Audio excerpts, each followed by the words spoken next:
उसको क्या करना चाहिए? जिसकी मृत्यु निकट हो उसको क्या करना चाहिए? तो सुखदेव जी महाराज कहते हैं, राजन, जिसकी मृत्यु निकट हो सबसे पहले उसको निडर हो जाना चाहिए। आप लोग कथा सुन रहे हैं नहीं सुन रहे हैं? ध्यान इधर उधर जा रहा है तो बताओ, फिर हम आपको कहानी सुनाएं।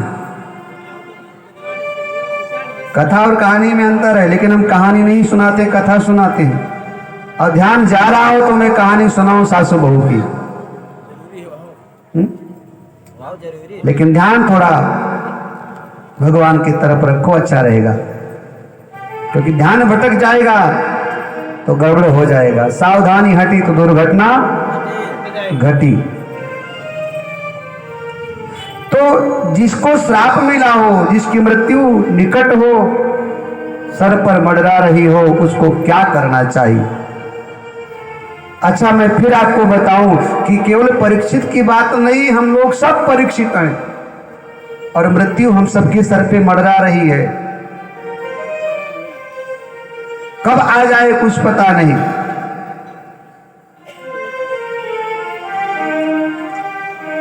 ये प्रश्न केवल परीक्षित का नहीं, हम सबका प्रश्न है। जिसकी मृत्यु निकट हो उसको क्या करना चाहिए? तो सबसे पहले सुखदेव जी महाराज कहते हैं कि राजन, उसको निडर हो जाना चाहिए, निर्भीक हो जाना चाहिए। क्योंकि अनहोनी होनी नहीं और होनी होए सो होए। इस संसार में जो घटना घटनी है वो घटनी है, आप उसके लिए कितना भी प्रयत्न करो, मृत्यु आएगी ही आएगी।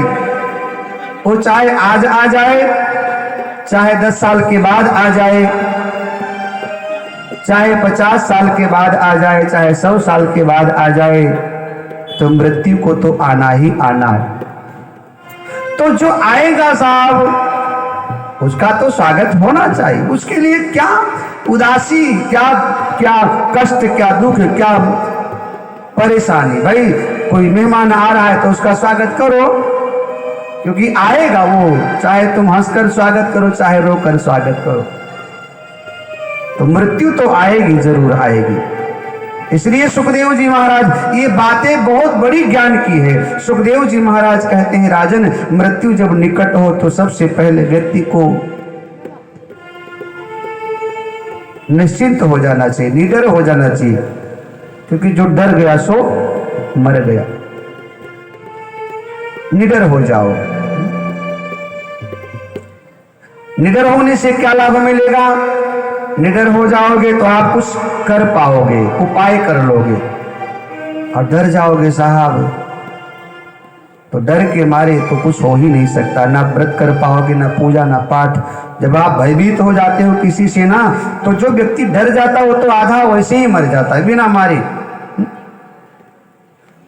इसलिए निडर हो जाइए। मृत्यु के कुछ लक्षण बताए गए हैं कि मृत्यु को कैसे जाना जाए कि निकट है कि दूर है। मृत्यु के कुछ लक्षण बताए गए हैं कि मौत अभी कितना हमसे दूर है। कहो तो बता दूं, आप लोग कहो तो बता दो कि मृत्यु कितनी दूर है हम सबसे। कहो तो बताऊं, बता दूं? कहो तो बता दूं, नहीं तो ना बताऊं कि मृत्यु हमारे आपके कितना निकट है। बता दूं तो सब लोग ऐसे करो तो बताऊंगा कि मृत्यु की पहचान क्या है, कि मृत्यु कितनी दूर है, निकट है कि दूर है। ये भैया पांडे जी कह रहे सब लोग घबराओगे तो नहीं। अरे घबराना क्या है साहब, हम लोग भागवत सुन रहे हैं, आ भी जाएगी तो सीधे वैकुंठ जाएंगे, चिंता मत करो। एक दिन तो जाना, बहुत बढ़िया, एक दिन तो जाना ही है भाई। अनहोनी होनी नहीं, होनी होए सोए जाना तो है साहब। अरब खरब और दरब लय उदय अस्त लगिराज, तुलसी एक दिन मरण है ये सब कौने काज। जाना तो एक दिन है ही, और ऐसी स्थिति में जाओगे तो सवाल जवाब नहीं होगा, सीधे डायरेक्ट है। ना कोई यमराज का डर, ना कोई नरक का डर, ना कोई तकलीफ, ना कोई कष्ट, ना कोई परेशानी। जैसे यहाँ अपना एक बढ़िया अच्छा सुंदर परिवार है, ऐसे वहाँ भगवान के यहाँ सब भक्त लोग मिलेंगे, वहाँ भी भगवान की कथाएं होंगी। ठीक है जी। चकाचक है। मृत्यु के लक्षण शास्त्रों में बताए गए हैं। पहला लक्षण, कान में उंगली डालो और बोलो, कुछ बोलो। कान में उंगली डालने से जब आपके द्वारा बोला गया शब्द आपको सुनाई पड़े, जब आप कान में उंगली डालोगे तो बाहर का कोई व्यक्ति बोलेगा तो आपको सुनाई, कहते नहीं क्या भैया कान में रुई डाल रखे हो क्या? तो कान में जब आप उंगली डालोगे तो बाहर का व्यक्ति कुछ बोलेगा तो आपको सुनाई नहीं देगा, है ना। लेकिन कान में उंगली डालने से आप जब खुद बोलोगे तो आपके द्वारा बोला गया शब्द जोर जोर से आपको सुनाई पड़ेगा, लगेगा कि लाउड स्पीकर चल रहा है। कान में उंगली डालने से जब आपके द्वारा बोला गया, कान में उंगली डालने से आपके द्वारा बोला गया शब्द जब खुद आपको सुनाई ना पड़े तो समझना चाहिए कि मृत्यु निकट है। 6 महीने के अंदर हमारी चली चला का बेला इस संसार से है। बात समझ में आई? तो थोड़ा कान में उंगली डालो, डालो डालो, नहीं कोई टेंशन नहीं। सीताराम बोलो।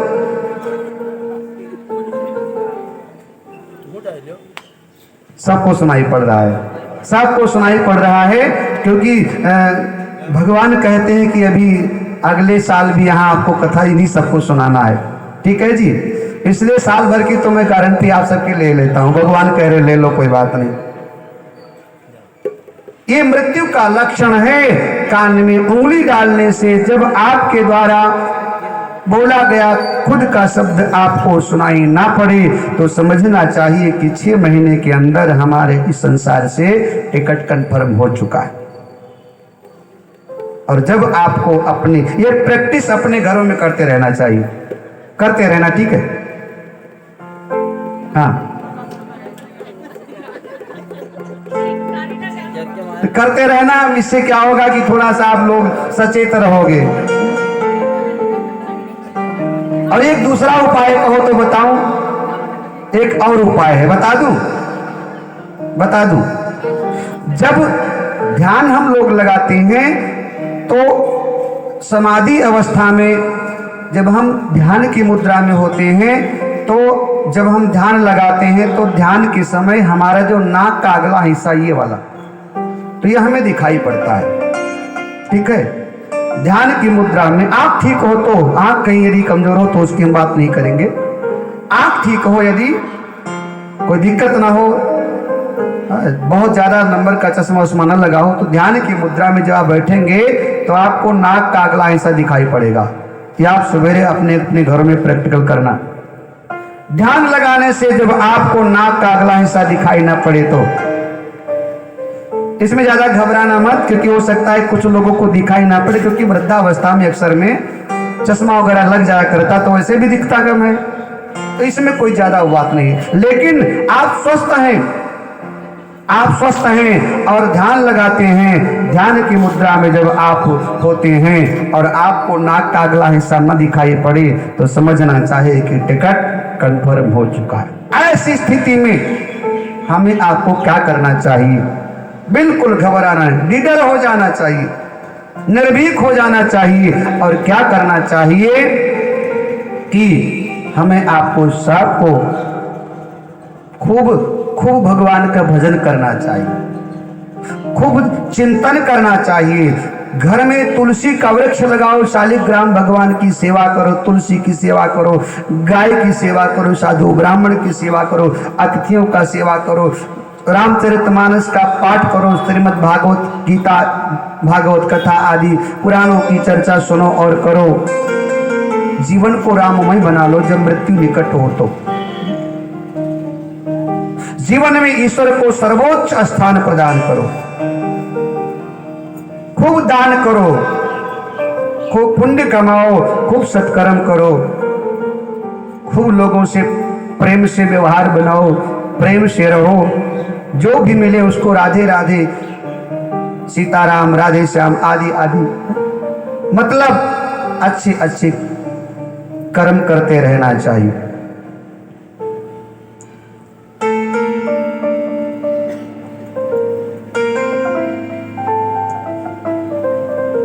एक बड़ी सुंदर बात सुखदेव जी महाराज ने परीक्षित को बताई। राजन, तुम्हारे पास तो 7 दिन का समय बहुत है, विचार लो, न मृत्यु है, न मृत्यु से डरो कभी, मरो परंतु यूं मरो कि याद तो करे सभी। मरे थे परीक्षित भी, लेकिन उनकी हम लोग कथा सुनते हैं, गाते हैं व्यासपीठ से। मरे तो परीक्षित भी थे। विचार लो, न मृत्यु है, न मृत्यु से डरो कभी, मरो परंतु यूं मरो कि याद तो करे सभी। जो देश के लिए लड़ते लड़ते वीर गति को प्राप्त हो जाते हैं, उनको सीधी मुक्ति मिलती है। धर्म के लिए जो बलिदान हो जाया करते हैं, उनको मुक्ति प्राप्त होती है। इसलिए हमेशा व्यक्ति को अपने जीवन को धार्मिक बना के रखना चाहिए। एक उदाहरण दिया, बोले खटवांग नाम के राजा हुए हैं, जिनकी मुक्ति केवल दो घड़ी में हो गई थी। कितनी घड़ी में? 2 घड़ी। और गोस्वामी तुलसी बाबा ने तो कहा कि 2 घड़ी बहुत है, 1 घड़ी बोले बहुत है, बोले आधी घड़ी बोले बहुत है, बोले आधी में पुण्य आध, चौथाई तुलसी संगत साधु की कटे कोट अपराध। 1 घड़ी आधी में पुण्य आध। कितने बड़े आप पापी हैं साहब। कोई धर्मात्मा सामने खड़ा हो जाए, केवल एक बार आपके मुख से राम निकल जाए और सामने वाला राम बोल दे, अपने आप कितने बड़े तुम पापी हो, लेकिन मुक्ति हो जाती है। ये बिल्कुल पक्का है। मौत का बेरहम इतिहास बदल सकते हो, पुण्य में तुम पाप का व्यवहार बदल सकते हो। तुम्हें अपने बाहों पर भरोसा है तो ये तो धरती है, तुम तो आसमान को भी बदल सकते हो। रंग वाले रंग से तस्वीर बदल देते हैं, निकला हुआ कमान से वो तीर बदल देते हैं। ऐ नादा, तो खुद को नहीं बदल सका, बदलने वाले तो तकदीर बदल देते।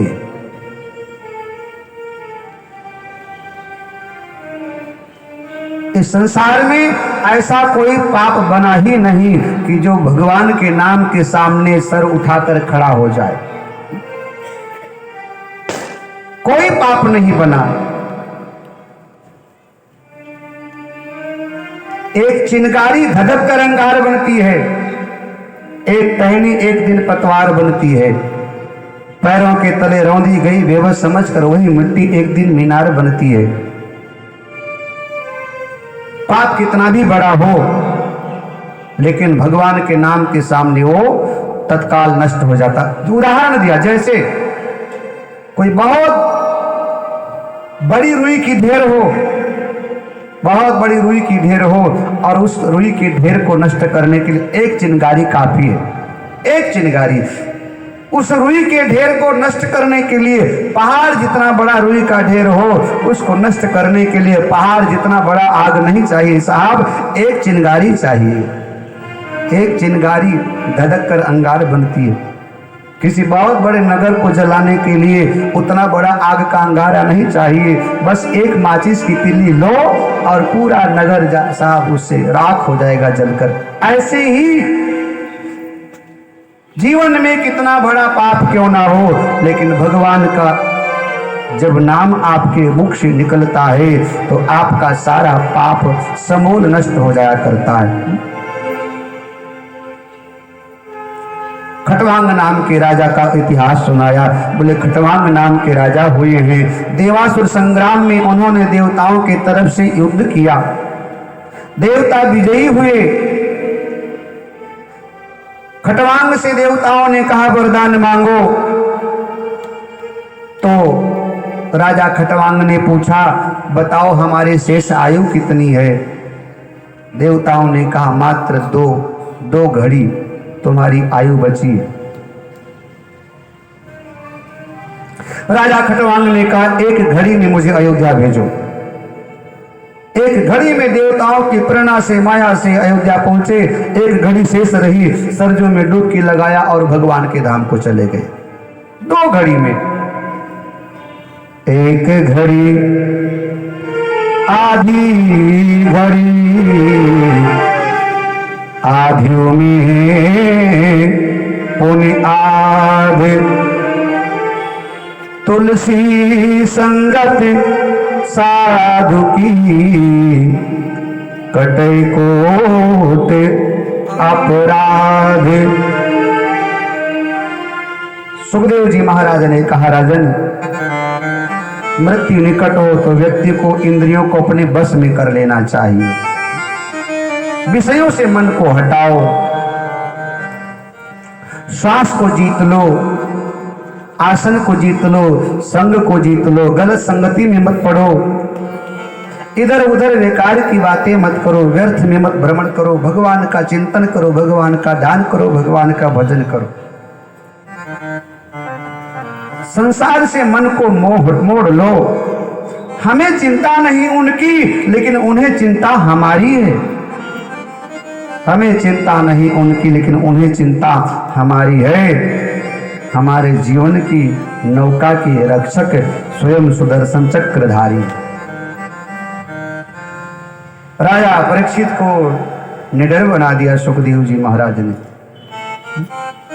अब सृष्टि विषय प्रश्न किया सुखदेव जी महाराज से परीक्षित ने, गुरुदेव, भगवान सृष्टि की उत्पत्ति कैसे करते, क्यों करते हैं, और फिर क्या करते हैं? तो भगवान का 3 स्वरूप जो मैंने प्रथम में बताया था,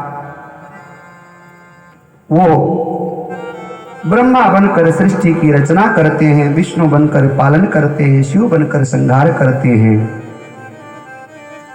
सृष्टि की उत्पत्ति की कथा सुनाई, जिसमें भगवान के 24 अवतारों की कथा सुनाई, जो मैंने आपको प्रथम में सुना दिया। फिर ब्रह्मा की उत्पत्ति विष्णु भगवान के नाभि से, तपस्या किया, भगवान ने दर्शन दिया।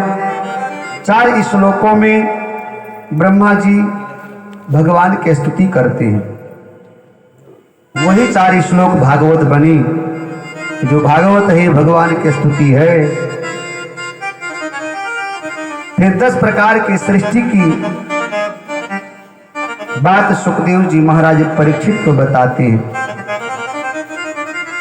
ब्रह्मा जी को विष्णु भगवान ने कहा सृष्टि की रचना करो, तो ब्रह्मा जी ने सृष्टि की रचना क्रम में सबसे पहले 10 पुत्रों को उत्पन्न किया। मन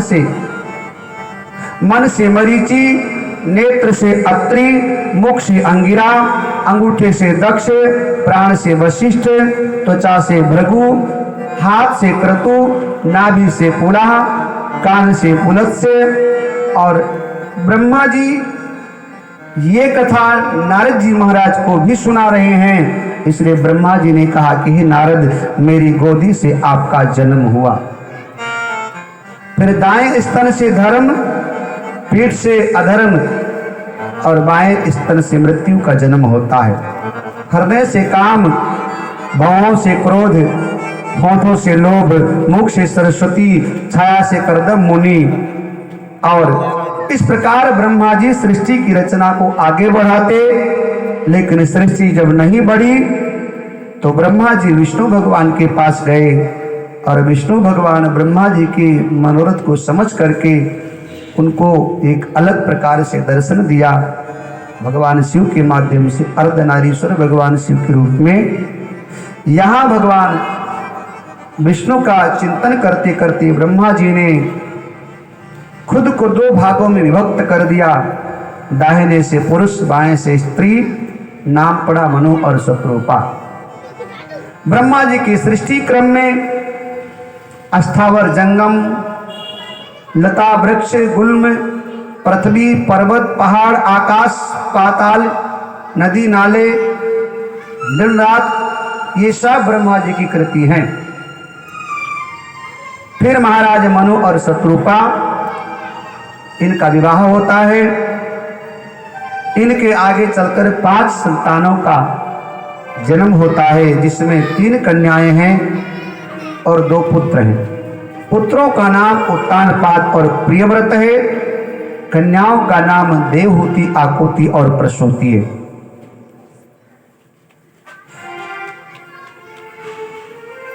यहाँ पर सनकादिक ऋषियों ने सूत जी महाराज से प्रश्न किया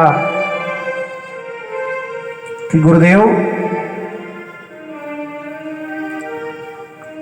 भगवान की कथा बड़ी अच्छी मुझे लगती है, आप कृपया भगवान से संबंधित ऐसी कथा मुझे और सुनाते रहिए।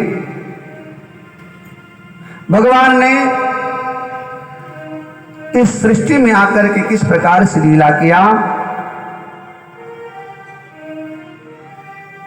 तो ब्रह्मा जी नारद जी को भी यही कथा सुनाती हुए कहते हैं कि हे नारद, इस समय भगवान ने पांडवों का उनका अधिकार देने की बात दुर्योधन से कहा था, तो दुर्योधन ने कहा था कि बिना युद्ध के सुई के नोक की बराबर की भूमि नहीं दे सकता हूं। विदुर ने समझाया, विदुर का अपमान किया, विदुर जी महाराज चले गए। महाभारत समाप्त हुआ, लौट करके आए तो देखा कृष्ण इस धराधाम पर नहीं है।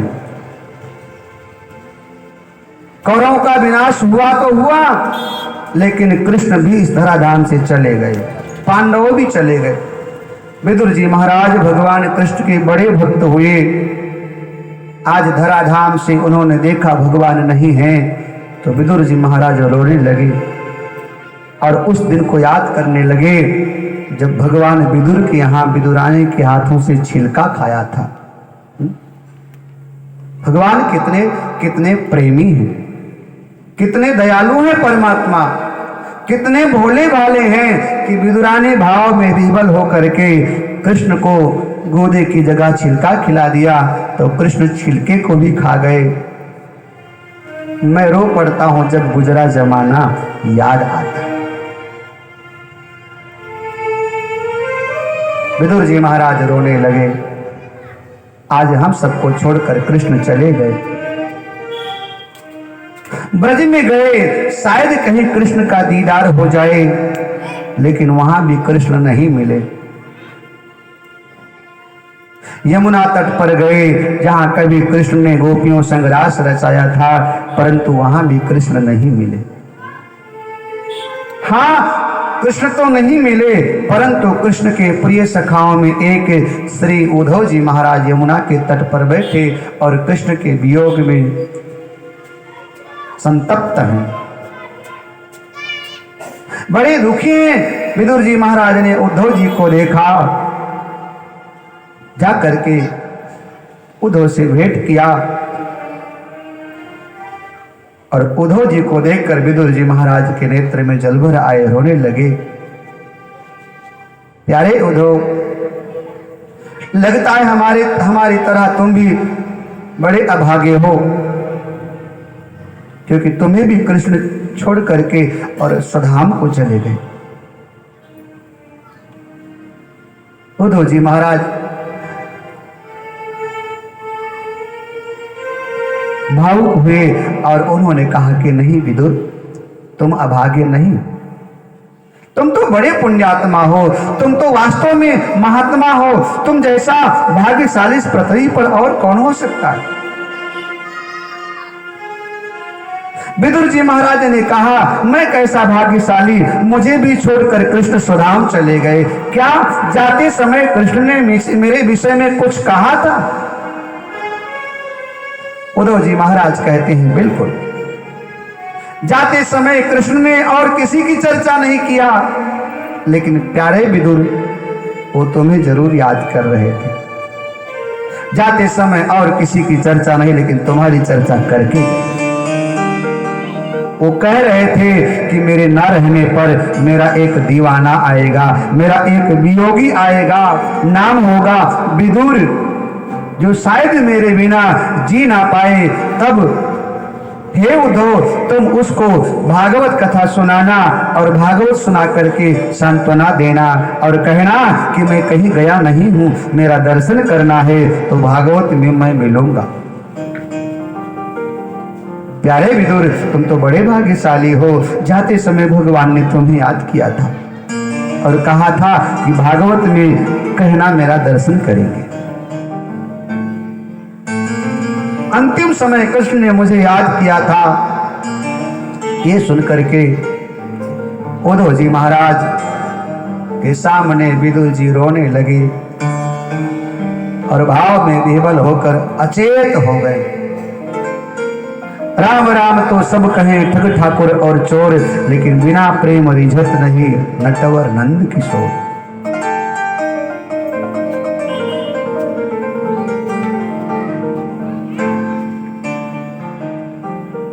बोले मुझे भागवत कथा सुनाओ। विदुर जी महाराज ने कहा प्यारे उद्धव मुझे भागवत कथा सुनाओ। उद्धव जी महाराज बोले अरे भैया क्या बात करते हो। जो व्यक्ति खुद को न संभाल पाए, कृष्ण के वियोग रूपी अग्नि में हम खुद दग्ध हो रहे हैं। कृष्ण का वियोग हमसे सहन नहीं हो पा रहा है। भागवत कथा हम तुम्हें तो तब सुनाएंगे जब खुद हम अपने आप को संभाल पाए। तुम्हें भागवत सुनना है तो विदुर जी महाराज को उद्धव जी ने कहा मैं तुम्हें एक महात्मा बताता हूं जिसके सानिध्य में जाओ कृष्ण कथा सुनो। कौन है? तो बोले मैत्री ऋषि के पास चले जाओ, वो तुम्हें भगवान कृष्ण की कथा सुनाएंगे। उद्धव जी से विदा लेकर विदुर जी महाराज मैत्री ऋषि के पास जाते हैं और यहां मैत्री ऋषि ने विदुर जी महाराज को भागवत कथा सुनाया है। भागवत कथा सुनाते सुनाते सृष्टि की रचना के क्रम से उन्होंने प्रश्न किया तो वही कथा सुनाई। विष्णु से ब्रह्मा, ब्रह्मा से मनु शत्रुपा, मनु शत्रुपा से देवहूति का जन्म होता है, जिनका विवाह कर्दम ऋषि के पास साथ हुआ। आगे चलकर इन्हीं के यहाँ कपिल नारायण भगवान का जन्म होता है, जिन्होंने अपनी मां को सांख्य शास्त्र का ज्ञान कराकर मुक्त किया। मनु शत्रुपा की दूसरी पुत्री आकोती है, जिनका विवाह रुचि प्रजापति के साथ होता है। छोटी कन्या का नाम प्रसूति, इनका विवाह दक्ष के साथ हुआ। महाराज दक्ष के 7 कन्याएं थी, जिनमें से एक कन्या का नाम सती था, जिनका विवाह भगवान शंकर के साथ हुआ था। यहां 12 अवतार की कथा सुनाई है। महाराज मनु की ब्रह्मा जी से प्रार्थना, ब्रह्मा जी प्रकट हुए। महाराज मनु ने कहा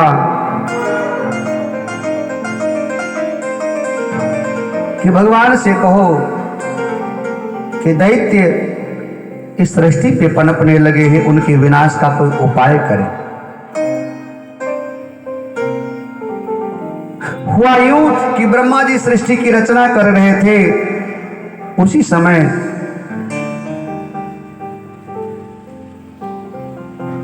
एक राक्षस जिसने संपूर्ण पृथ्वी को चटाई की भांति लपेट कर रसातल को चला गया। विष्णु भगवान बोले सृष्टि की रचना करो, तो ब्रह्मा जी बोले जब धरती है ही नहीं तो सृष्टि को स्थापित कहां करें। प्रार्थना किया तो ब्रह्मा जी के ध्यान करने से नासिका के अग्रभाग से 12 भगवान का जन्म होता है। विराट रूप लेकर के जाते हैं रसातल को और वहां जाकर हिरण्याक्ष का भगवान 12 बनकर के वध करते हैं। विदुर जी महाराज ने मैत्री ऋषि से प्रश्न किया भगवान ने हिरण्याक्ष का वध क्यों किया और ये हिरण्याक्ष कौन था। मैत्री ऋषि कहते हैं प्यारे विदुर जी, महाराज दक्ष की पुत्री जिनका नाम दीति है, इनका विवाह कश्यप ऋषि के साथ हुआ था।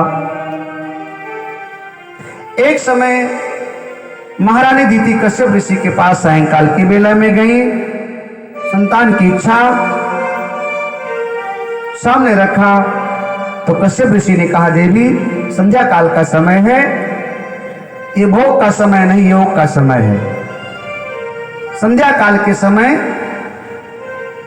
भगवान का भजन करना चाहिए, आरती पूजा करना चाहिए, ये योग का समय भोग का समय नहीं।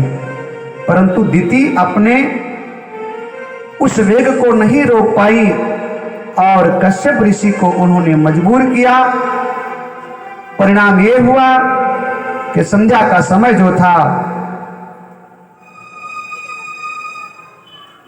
उस संध्या के समय में महारानी अदिति के द्वारा अपराध हुआ।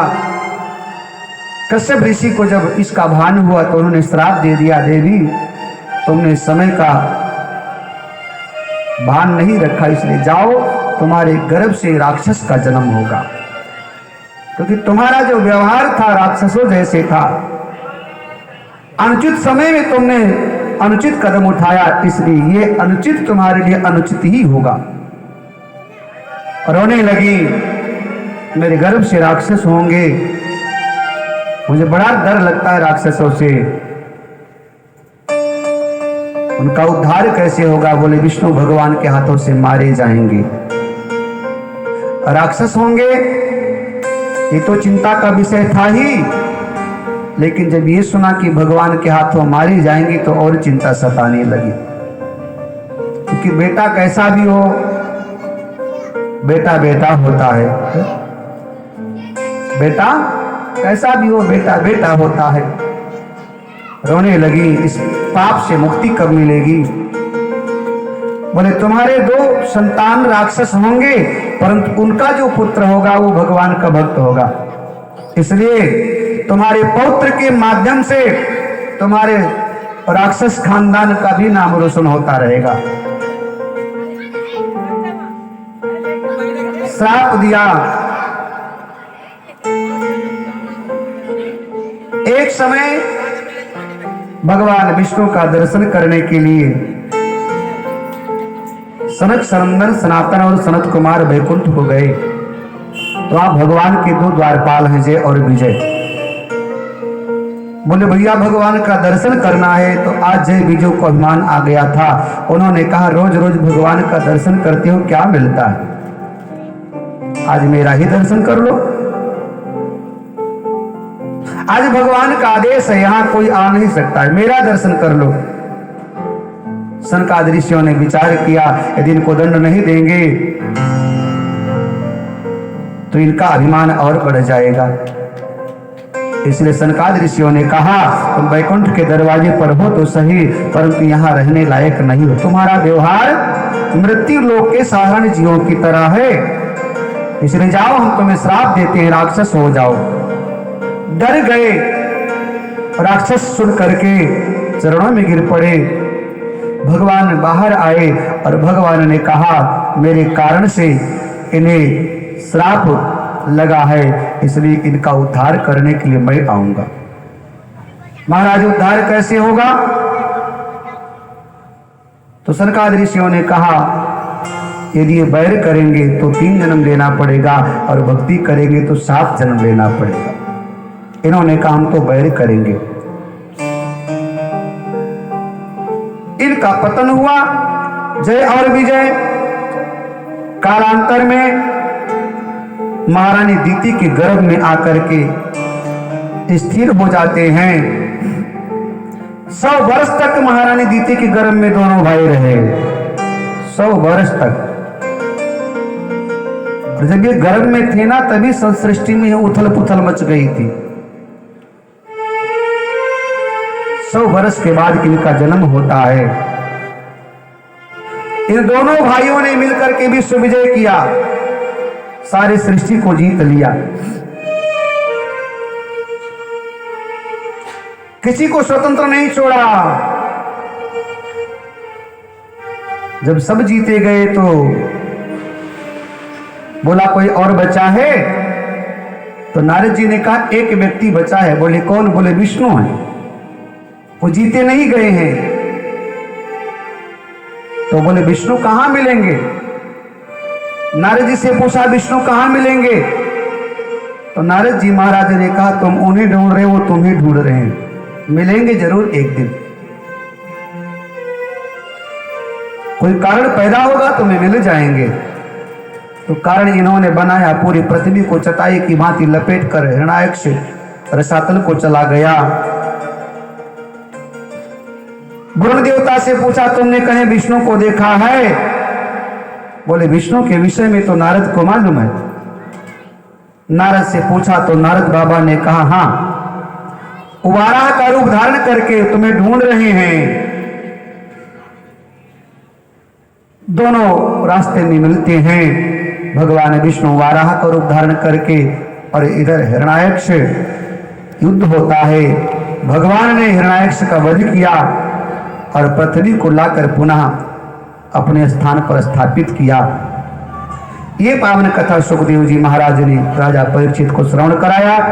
आइए हम सभी लोग कथा में प्रवेश करें। इसके पहले भाव के साथ गोविंद मेरो है, गोपाल मेरो है, गोविंद मेरो है, गोपाल मेरो है, गोविंद मेरो है, गोपाल मेरो है, गोविंद मेरो है, गोपाल मेरो है, श्री बाके बिहारी नंदलाल मेरो है, श्री बाके बिहारी नंदलाल मेरो है, गोविंद मेरो है, गोपाल मेरो है, गोविंद मेरो है।